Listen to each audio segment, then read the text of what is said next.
Welcome to Voice in Literature.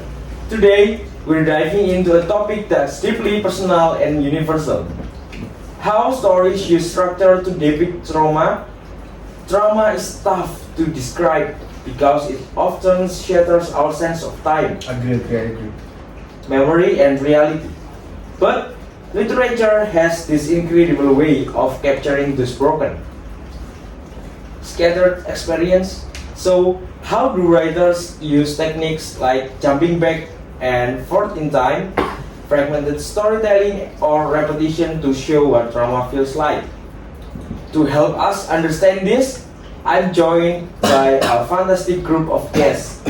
Let's start with Christofer, a professor of narrative theory. Christofer, as someone who studies how stories are built, why is structure so important in telling stories about trauma? Thank you very much, Tito. So structure, basically, it really matters because trauma itself can be disorienting. And when writers use nonlinear or fragmented storytelling, it mirrors that confusion and it also helps readers feel what the characters are going through. And I'm really excited to talk more about this today. That's such an insightful start. Next, we have Hakim, an author whose work often tackles trauma and memory.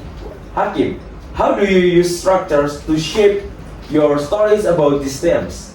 Alright, thanks for the question, Tito. So, for me, the way a story is told is just as important as the events it covers. The structure can amplify the emotional impact of the story. I'm looking forward to sharing the techniques I use in my writing and highlighting some great examples from other authors. Can't wait to hear more. Now, Farid, as a psychologist who studies how people recover from trauma, what do you think about how structure reflects the psychological side of this experience? First of all, thank you, Tito. It's great to be here. Trauma. So we're talking about trauma. Trauma often comes back to people in some fragments or disconnected memories or some flashbacks. And stories can mirror that experience. How a story is put together can help us understand what it's like to live with trauma.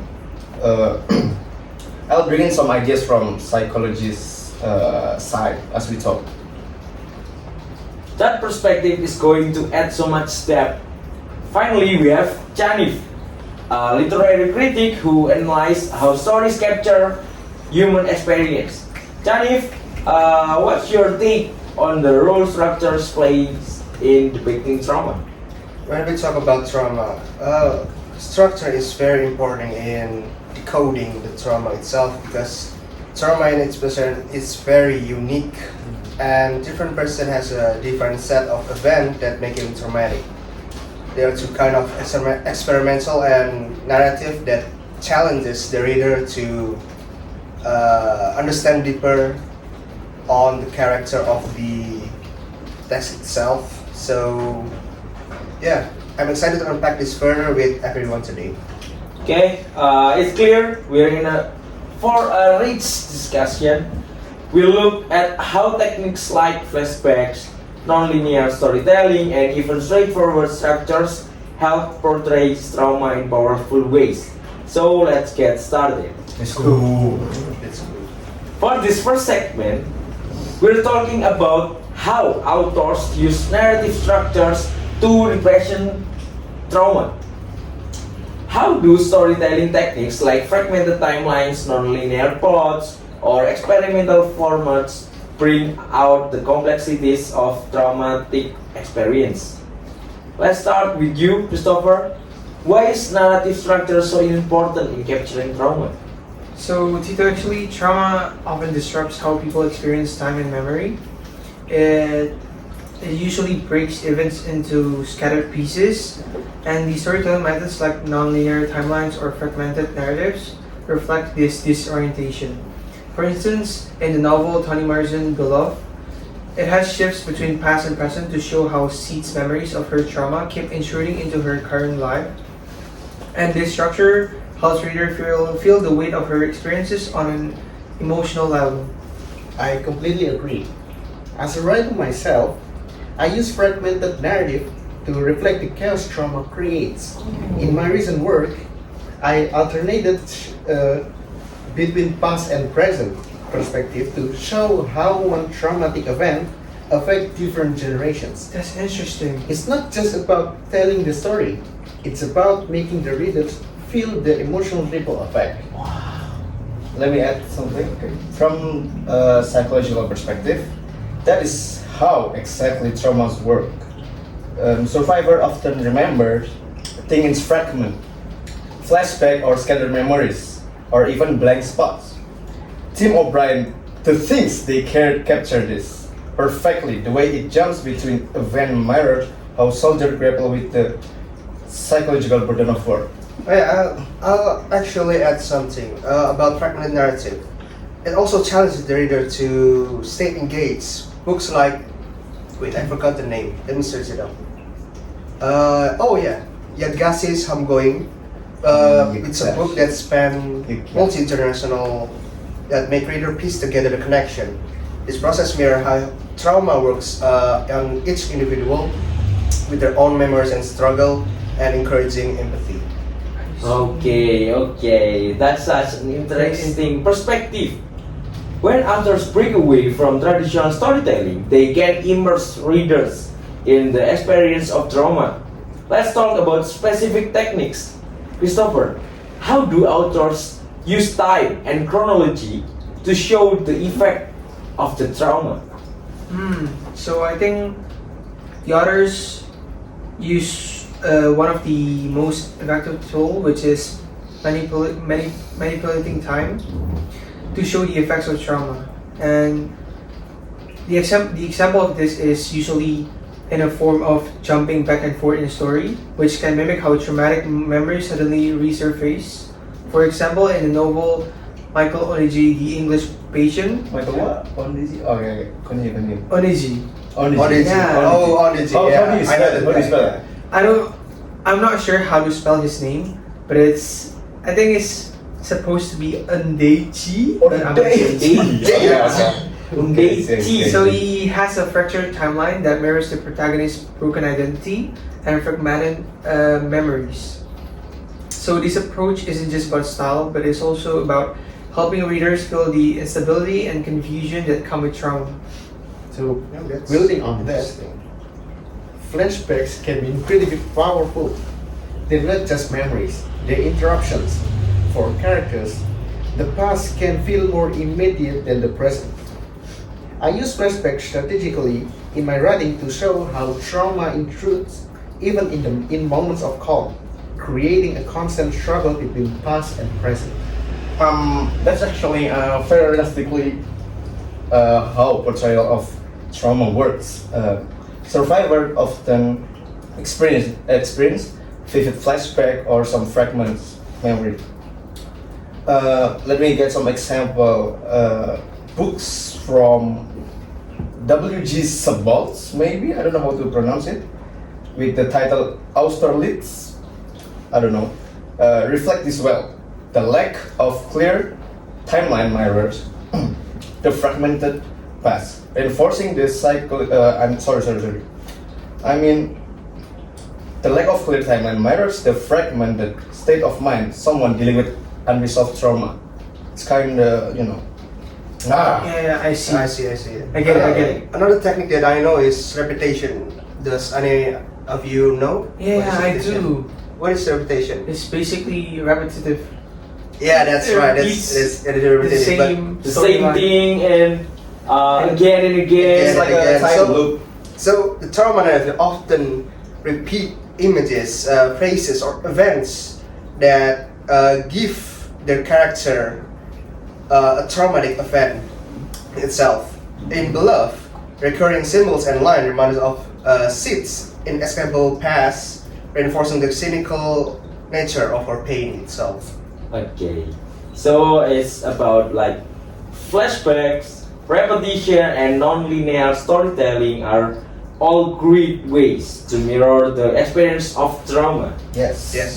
But can traditional linear storytelling work just as well? Yes, absolutely. So, while they are very common in trauma stories, a straightforward structure can also be effective. So, for example, in Khalid Hosseini's work, the title is the Kite Runner. Oh, the Kite Runner. Yeah, that's a very good book. You should read it. So, its linear format follows a clear journey of redemption. It shows how trauma shapes the protagonist's choices and personal growth over time. That is actually a great example. So a linear story can highlight the long-term effects of trauma by steadily moving forward. It shows how characters either heal, adapt, or remain stuck. The simplicity of the structure can contrast with the emotional complexity, creating a powerful impact. Wow. Wow. It's fascinating how different approach work for different stories. What about accessibility? Chanief, do you think fragmented or experimental narrative can be challenging for some readers? Absolutely, they definitely can. This structure often demand more from readers, requiring them to piece the story together.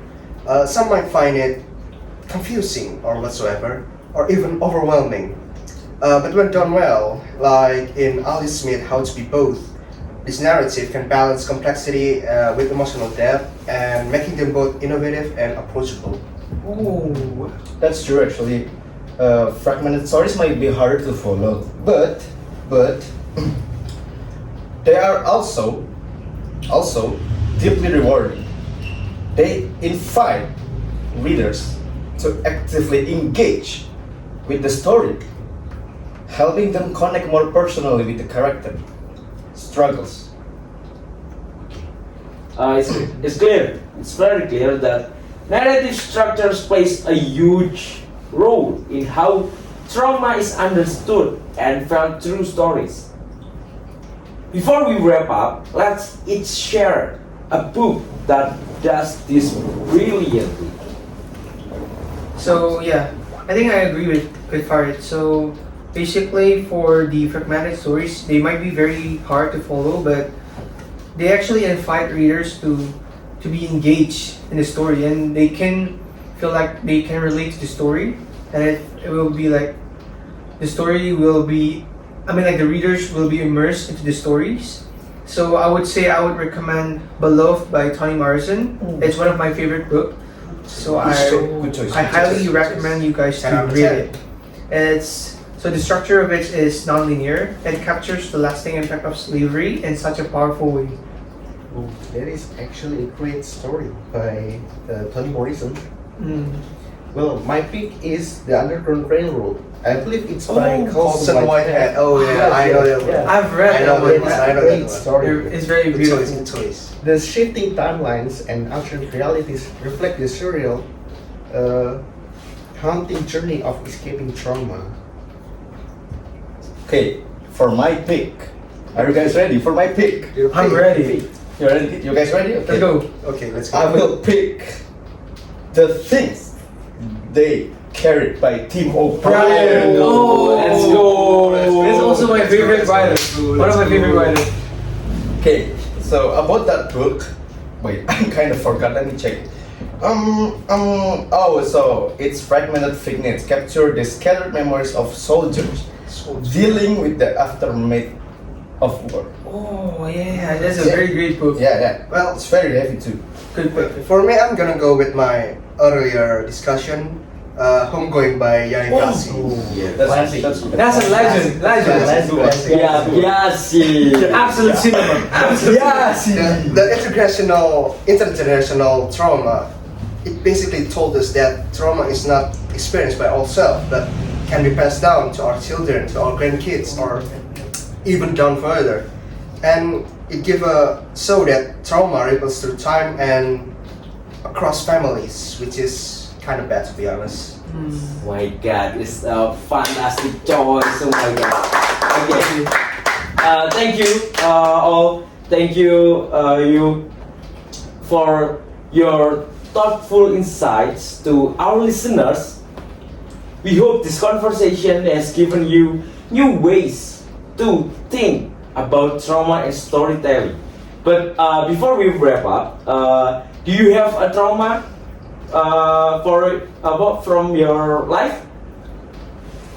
Each one of you? Oh no! This is the hard part. This is the hard part. This is kind of personal. This is personal, man. I'm not comfortable. It's really hard to tell our stories because it's kind of it's very personal. But I would say I have one. Wait. So Me? Can I say it first? Yeah. I have a trauma of dog. Yeah. Dog. I'm so afraid of dog. oh, you're afraid of Yeah. That's Like a deep. little puppy or a big dog or Everything's about dog. everything about it. Why? Why is that? Because dog is barking, biting, chasing me. Oh. Something like that. It's So- my from my childhood. So So did Please, did the dog bite you or? no, No. it's biting my friend, but Oh. in front of my eyes. I see. Yeah. That's very It's a- scary. It's Yeah, it could affect how your brain processes. Okay. How about your? So my trauma, one of my trauma is I think, ghosts. Oh, When I was a kid, This is story. I've seen a lot of ghosts. Wait. I have goosebumps right now. Oh my god. So every time So I scary. read a book that's telling a story about ghosts, I feel like I can relate to that because when I was a kid, I've seen many ghosts. Oh, shit. You've seen many ghosts? Yeah, a lot of them, Oh, and wait, they're is very it- scary. Is this like Indonesian ghost or Indonesian ghosts. Oh. You've seen a It's ghost? so- Yeah, I've Real seen ghosts? real ghosts. what is it like? It's like pocong. Oh my god. They're wrapped up in this white cloth, and it's yeah, they're like jumpy. So yeah, they're very scary. Bouncy. I'm very traumatized up until now. Okay. But how about horror movie? You like it or No, still trauma? I never like horror movies. They scare me very much. So I've never watched a horror movie in my entire life. Okay. Oh, that's Wait, I have a question though. Okay. Until now, can you still see ghosts? No, I don't see ghosts anymore now. But it's from my childhood past. Yeah, but it's still affecting me. maybe that's because of your imagination or Maybe. Maybe you have It's schizo, hard. bro. No. No, maybe that's I think this is how child imagine. This is how child see things because they have this high imagine skill or imagine capability to. Yeah. So they're able to see things like that. Okay. How about you, Chanief? I'm actually very trauma in eating seafood. Oh, Very Or that's one of the greatest food When I was a kid, I ever exists. it's scary, man. It's poisonous. What? No, it's It's No, poisonous. it's It not. looked great. It looked delicious. But when I ate it, my stomach just went boom. Oh, so you're like allergic. allergic to I'm allergic to seafood. Oh, that's why. So yeah. the next day, That my makes sense. skin just went Oh, all I see. circle around me, and it's traumatic. Yeah, it's understandable. I mean, if you have allergy to some kind of food, then it's acceptable. It's very acceptable for you to hate it. Absolutely, it's very traumatic for me. About you? About me, okay. Yeah. I think I don't really have a traumatic experience, but if I need to choose, maybe I have a traumatic experience about actually ghosts, but in the context, it's a jump scare video. Oh, that's in an Instagram feed, it's like Yeah. I hate this. I hate this kind of Maybe videos, back man. then when I'm still a child, maybe you guys maybe know kursi goyang video. Oh, this is Yeah, very Yeah, it was very scary. It's Yeah. very scary. Yeah.